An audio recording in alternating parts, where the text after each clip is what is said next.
Bismillahirrahmanirrahim. Assalamualaikum warahmatullahi wabarakatuh.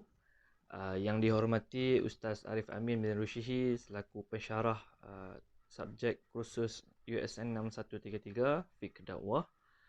Jadi yang serta diraikan rakan-rakan sekalian. Jadi kami daripada kumpulan seterusnya akan membentangkan tajuk seterusnya, itu berkaitan dengan tokoh-tokoh dakwah antarabangsa. Jadi daripada sesi-sesi pembincangan kami akan menyatakanlah beberapa tokoh dakwah antarabangsa yang berpengaruh di dunia dalam bidang dakwah khususnya. Jadi yang pertama adalah saya rasa kebanyakan orang sudah mengenali beliau, iaitu seorang tokoh dakwah yang bernama Mufti Menk. Mufti Menk yang berasal daripada Zimbabwe. Jadi kita tengok serba sedikitlah biodata ringkas beliau. Nama beliau ialah Ismail bin Ibnu Musa Menk, juga dikenali sebagai Mufti Menk. Lahir pada 27 Jun 1975 di Pekan Harare, Zimbabwe. Jadi macam saya nyatakan tadi, beliau merupakan seorang mufti negara Zimbabwe lah. Jadi masa kecilnya beliau mula menghafaz Al-Quran, mempelajari bahasa Arab, bahasa Urdu dan juga ilmu berkaitan dengan mazhab Hanafi bersama dengan bapanya juga yang seorang ulama terkenal dan da'i di negara mereka. Jadi beliau juga berkelulusan pengajian syariah daripada Universiti Madinah dan kemudiannya menyertai Iftah Mufti di Jabatan Darul Ulum Kantaria di Gujarat, India. Dan beliau berjaya untuk lulus di bawah Mufti Ismail Barkodrah pada akhir tahun 1999. Beliau banyak menggunakan bahasa Inggeris sebagai bahasa interaksi ketika menyampaikan slot dakwahnya, lebih-lebih lagi di kaca televisyen dan di slot-slot forum lah. Kerana beliau ada kemahiran dalam berbahasa Inggeris. Jadi perkara itu membuatkan ramai audiens dan pendengar yang tertarik kepada cara beliau gunakan. Jadi seterusnya kita lihat kepada sedikit sumbangan, antara sumbangannya. Sudah semestinya beliau sering kali dijemputlah menjadi ahli panel dalam ataupun ceramahlah di slot program televisyen kerana kemahiran beliau dalam berbahasa Inggeris. Seterusnya beliau menggunakan daya tarikannya sendiri ketika menyampaikan ceramah lah. Walaupun carahannya banyak menggunakan bahasa Inggeris ketika menyampaikan sesuatu, namun audiens ataupun pendengar dapat menerimanya dengan baik kerana beliau menggunakan bahasa yang jelas dan sangat mudah untuk difahami. Seterusnya Mufti Menk juga aktif dalam menggunakan sosial media untuk berdakwah kerana beliau sendiri tahu bahawa sosial media pada zaman ini merupakan antara slot ataupun laman yang efektif untuk menyampaikan dakwah kerana masyarakat zaman sekarang banyak menghabiskan masa di sosial media. Beliau banyak menggunakan tema motivasi, muhasabah dan lain-lain untuk ditujukan secara Muslim secara umumnya. Jadi antara kata-kata beliau yang terkenal ialah do good, help others while preparing for hereafter. Itu berbuat baik, bantulah orang lain sambil mempersiapkan akhirat. Seterusnya kita lihat serba sedikit tentang pencapaian daripada pencapaian yang pernah diterima beliau. Jadi kita tengoklah serba sedikit. KSABA Global Leadership Award Social Guidance, dan beliau juga merupakan tersenarai di antara top 500 most influential Muslim world since 2010. Bermakna beliau merupakan salah seorang daripada 500 orang Muslim yang berpengaruh di dunia sejak daripada tahun 2010.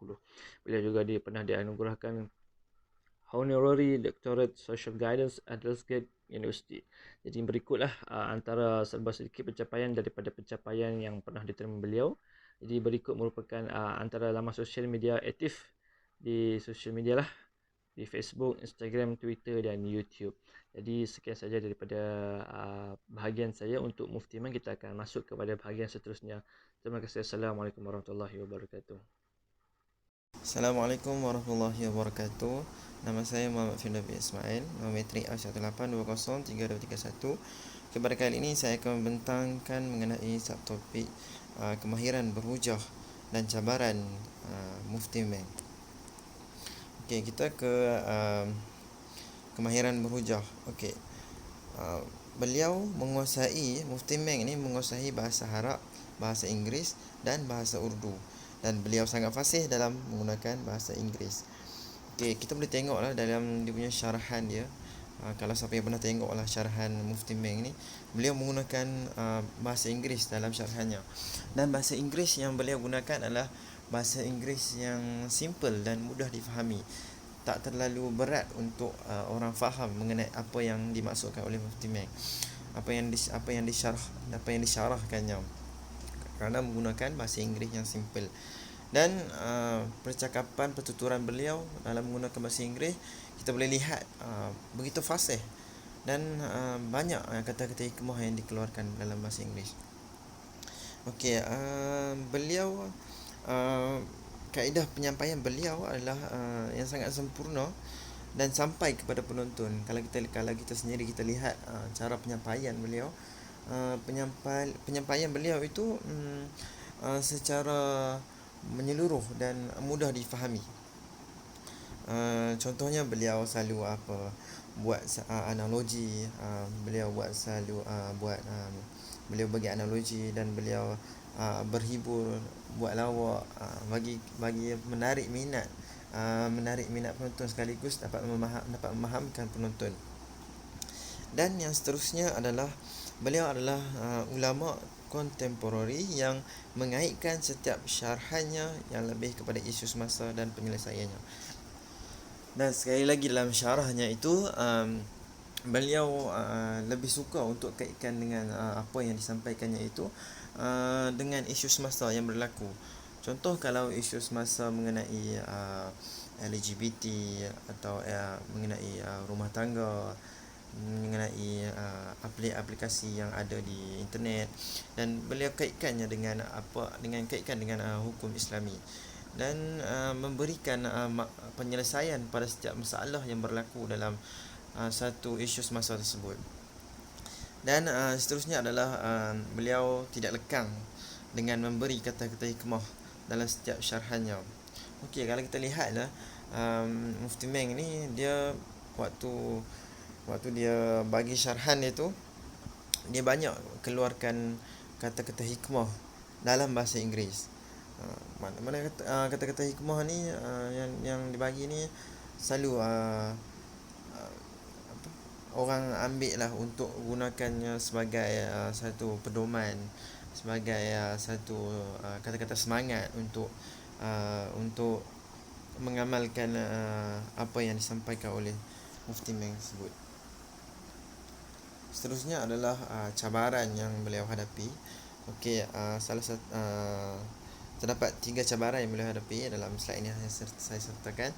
Okey, yang pertama adalah Mufti Meng telah diharamkan oleh kerajaan Singapura memasuki negara berkenaan kerana didakwa ceramah yang tidak membenarkan orang Islam memberikan ucap selamat sempena perayaan agama bukan Islam. Okey, Mufti Meng dia ada komen isu ni. Dia cakap negara Singapura tu yang dia ban tu sebab dia cakap jangan tengok video dia ceramah ni separuh-separuh, tengoklah kesemuanya. Bila tengok separuh-separuh akan menimbulkan fitnah.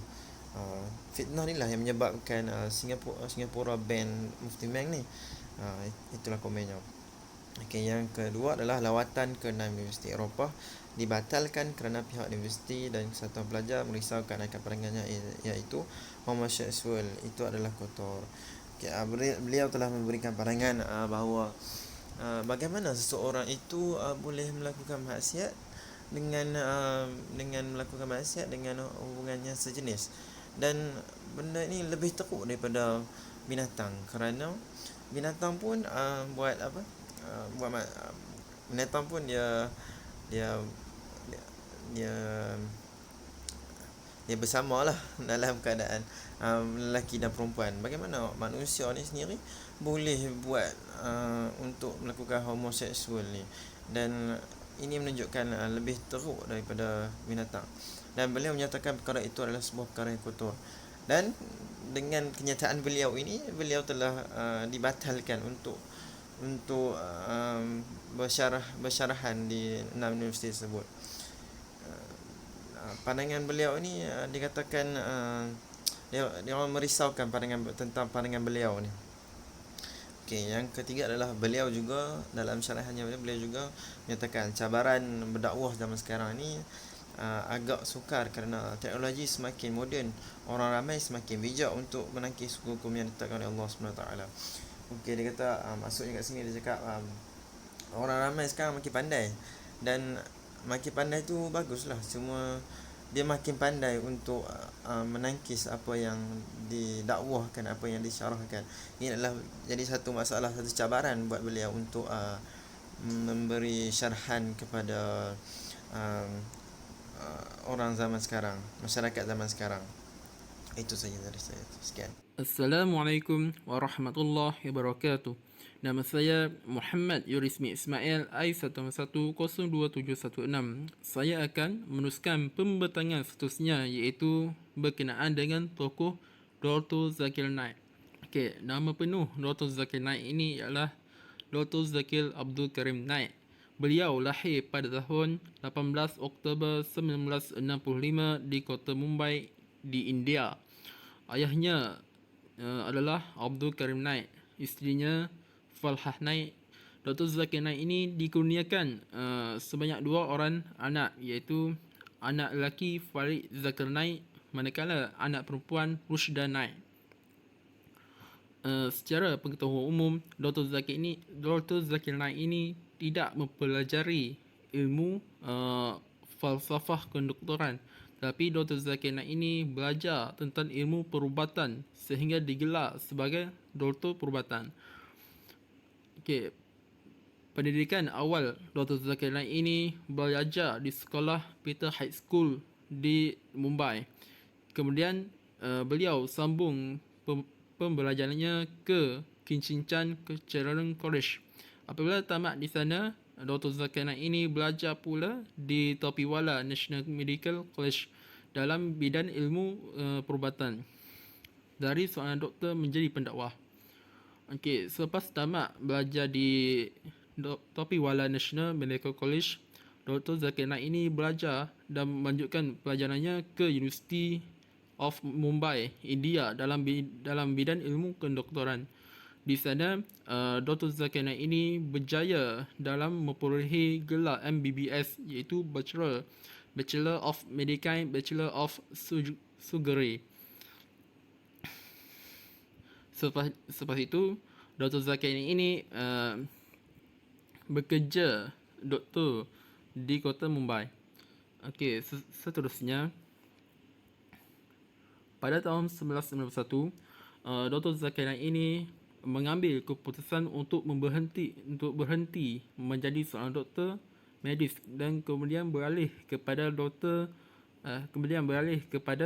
seorang pendakwah Islam. Keputusan ini adalah daripada inspirasi daripada Syekh Ahmad Dibat, yang merupakan seorang pendakwah Islam yang aktif melakukan dakwah selama 40 tahun lebih. Tujuan Dr. Zakir Naik ini menjadi pendakwah adalah untuk menghilangkan pandangan negatif tentang Islam terhadap orang anti-Islam setelah berlakunya tragedi serangan 11 September 2001 yang terjadi di Amerika. Kemudian, karya-karya Dr. Zakir Naik. Sebenarnya banyak lagi karya-karya Dr. Zakir Naik. Antaranya ialah Quran of Science, yang kedua Answer to Non-Muslim Common Questions, 3 The Right of Women in Islam, 3, 4 Quran and Bible in the Light of Science, kelima Answer to Non-Muslims Questions, keenam Focus on Islam, ketujuh Universal Brotherhood. Daripada buku-buku ini terdapat banyak lagi karya yang dihasilkan Dr. Zakir Naik. Okey, bismillahirrahmanirrahim. Assalamualaikum warahmatullahi taala wabarakatuh. Nama saya Muhammad Azlan bin Abdul Qadir dan bermetrik I173024454. Okey, insya-Allah saya akan menerangkan berkaitan dengan pencapaian Dr. Zakir Naik. Okey, Dr. Zakir Naik ini mendapat anugerah ataupun mendapat jawatan presiden dan pengurusi di Mumbai.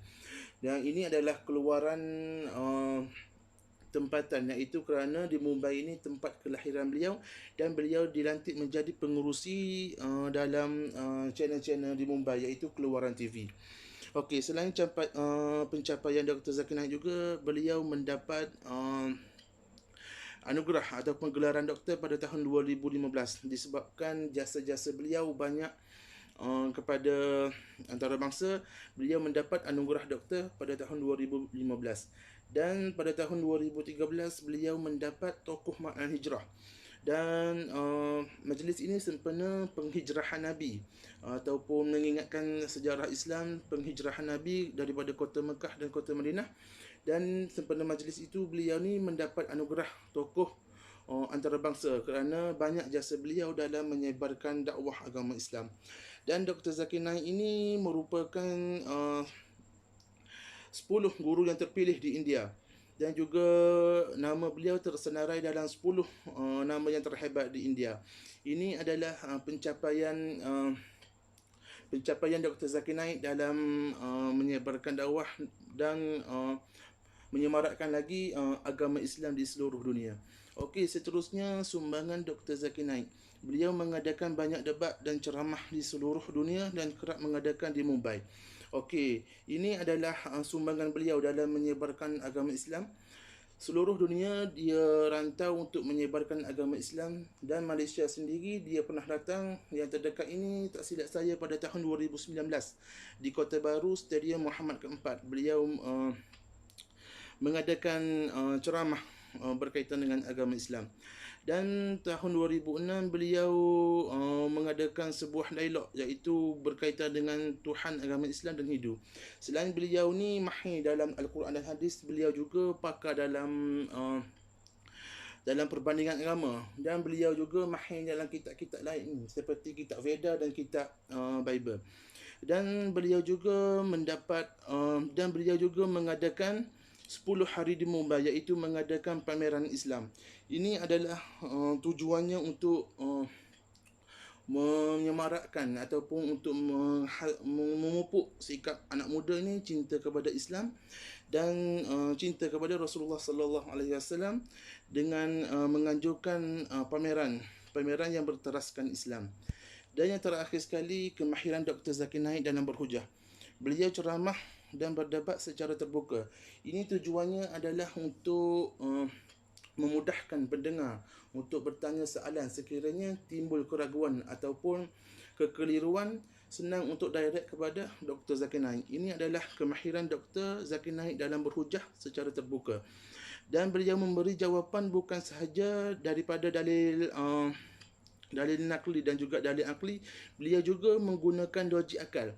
Seperti beliau berdialog dengan orang yang bukan Islam, orang non-Muslim, beliau menggunakan logik akal. Sebabnya orang-orang non-Muslim ini tidak pakai kepada Al-Quran dan Hadis, dan cara untuk berdebat adalah menggunakan logik akal.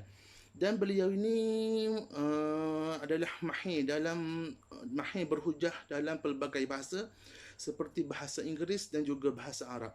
Ini adalah kelebihan beliau yang beliau dapat daripada pembelajaran beliau, doktor beliau, dan beliau menggunakan kemahiran beliau untuk berhujah, berdakwah, menyampaikan agama Islam kepada seluruh dunia antarabangsa.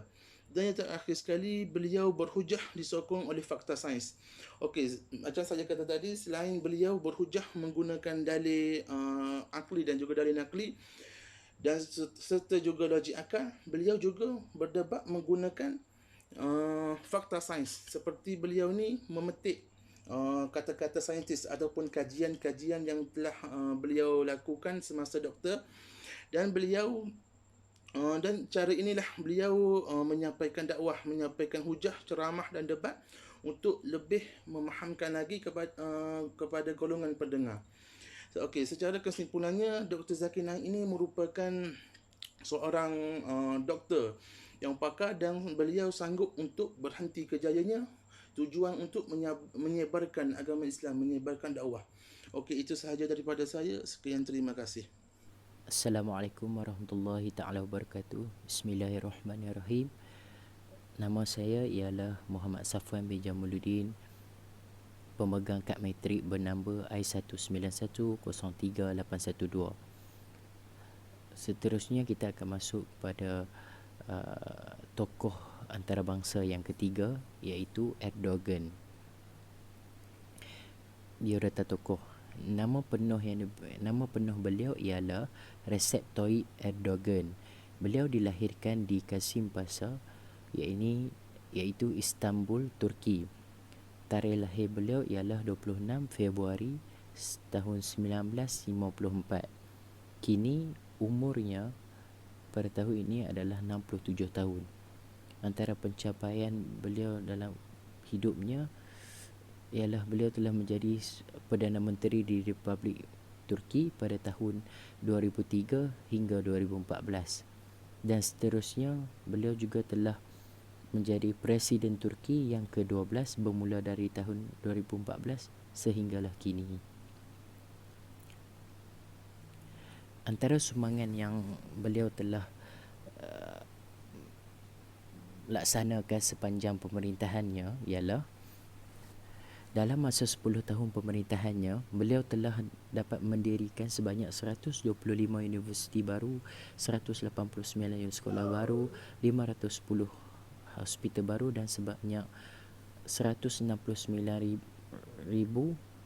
pembukaan kelas baru untuk para pelajar. Ini merupakan satu inisiatif yang baik kerana dengan adanya pembukaan sekolah di universiti baru ni, jadi taraf pendidikan rakyat Turki di negara itu dapat ditingkatkan. Yang kedua, di negara Turki, gaji dan upah pekerja juga meningkat sebanyak 300%. Gaji pegawai pula ditingkatkan dan peluang pekerjaan telah meningkat dari 2% menjadi 38%. Selain itu, Presiden Erdogan menjadikan pusat perprosesan sampah menjadi loji tenaga elektrik yang digunakan oleh sepertiga penduduk Turki. Tenaga elektrik juga dinikmati sebanyak 98% oleh penduduk Turki. Ini juga satu merupakan pencapaian yang baik kerana tidak semua presiden dapat memberi inisiatif seperti ini untuk rakyatnya. Selain itu, Erdogan menghidupkan kembali pengajaran Al-Quran dan hadis di sekolah-sekolah awam setelah hilang selama hampir 90 tahun dihapuskan oleh pemerintahan sekular. Yang ini pemerintahan yang di bawah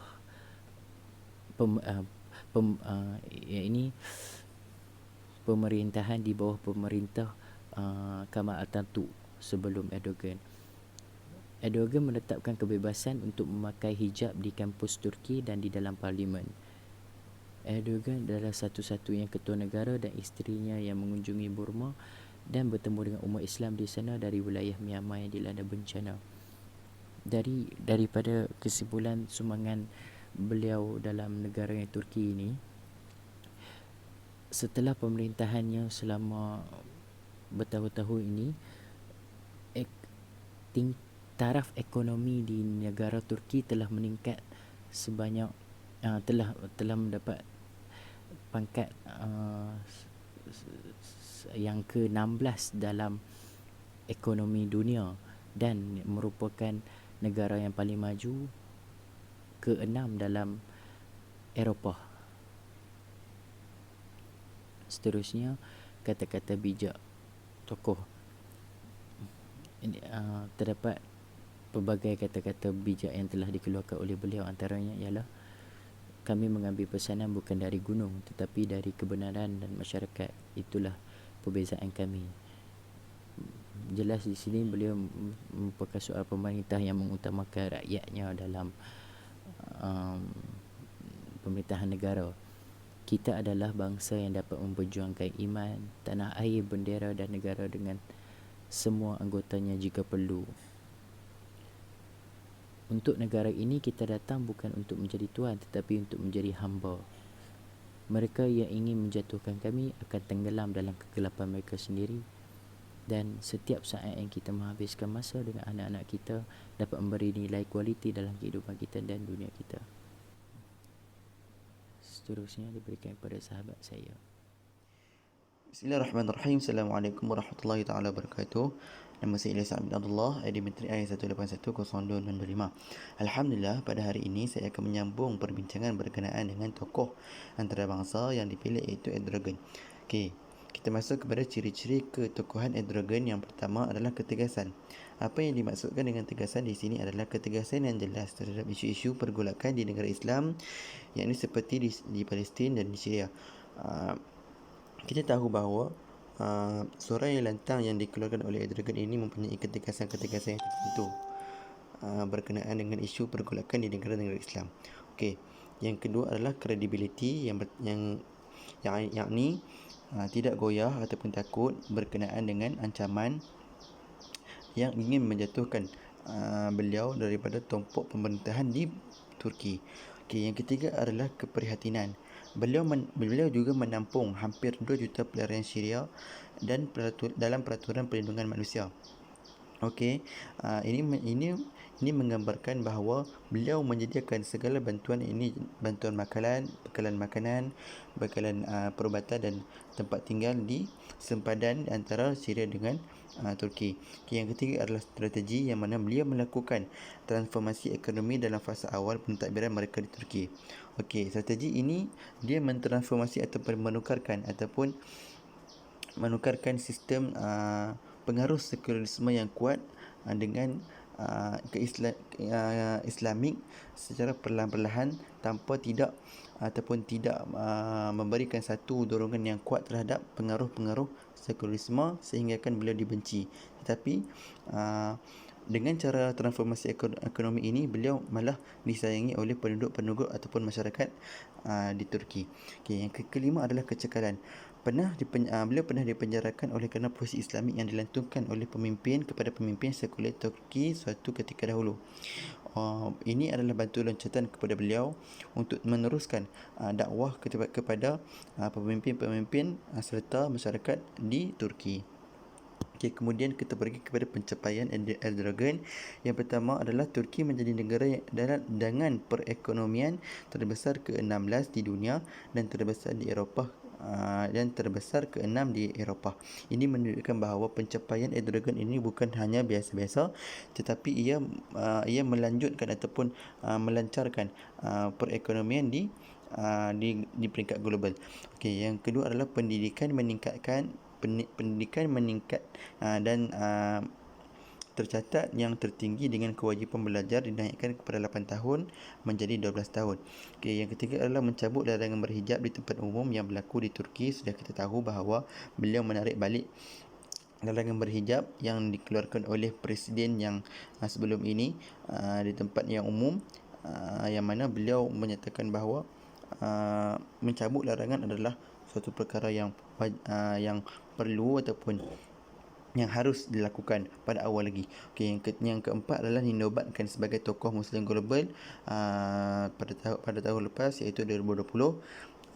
Yang paling besar adalah pembukaan kembali Masjid Hagia Sophia yang sebelumnya adalah muzium. Okey, kemudian kita pergi kepada pendekatan dakwah. Okey, Erdogan ini menerbitkan banyak artikel tentang keharusan ataupun berkenaan dengan pendidikan Islam bagi pemuda-pemudi. Ini adalah untuk menjadikan pemuda-pemudi ini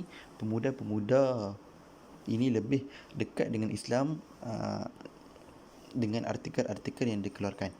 Okey, yang kedua adalah memperjuangkan nilai-nilai ajaran Islam dalam kehidupan masyarakat dan sistem politik kenegaraan dalam menghadapi pengaruh sekularisme. Yang ketiga adalah membela kaum muslimin yang tertindas dengan mengkritik perbuatan barat dengan selantang-lantangnya terhadap kuasa barat. Okey, yang keempat adalah meningkatkan organisasi-organisasi yang menciri-cirikan Islam. Ini adalah satu tanggapan ataupun pendekatan dakwah yang boleh digunakan oleh pemimpin ataupun tokoh politik di dunia. Yang kelima adalah memperjuangkan demokrasi serta berusaha menjelaskan masyarakat tentang potensinya Islam dalam bertamadun. Sudah sedia maklum bahawa keislaman dalam bertamadun ini sungguh memberi ekonomi yang kuat. Contohnya kepada ketika zaman Osmaniyah yang mempunyai Islam mempunyai satu cabang yang sangat kuat ataupun pengaruh yang sangat kuat ketika itu. Okey, sekadar itu sahaja perkongsian kumpulan kami. Yang baik itu datang daripada Allah Subhanahu Wa Taala, segala yang buruk itu datang daripada kelemahan kami sendiri. Aqulu qawli hadza wa astaghfirullahal azim wa lakum. Wassalamualaikum warahmatullahi taala wabarakatuh. Sekian saja dari kami.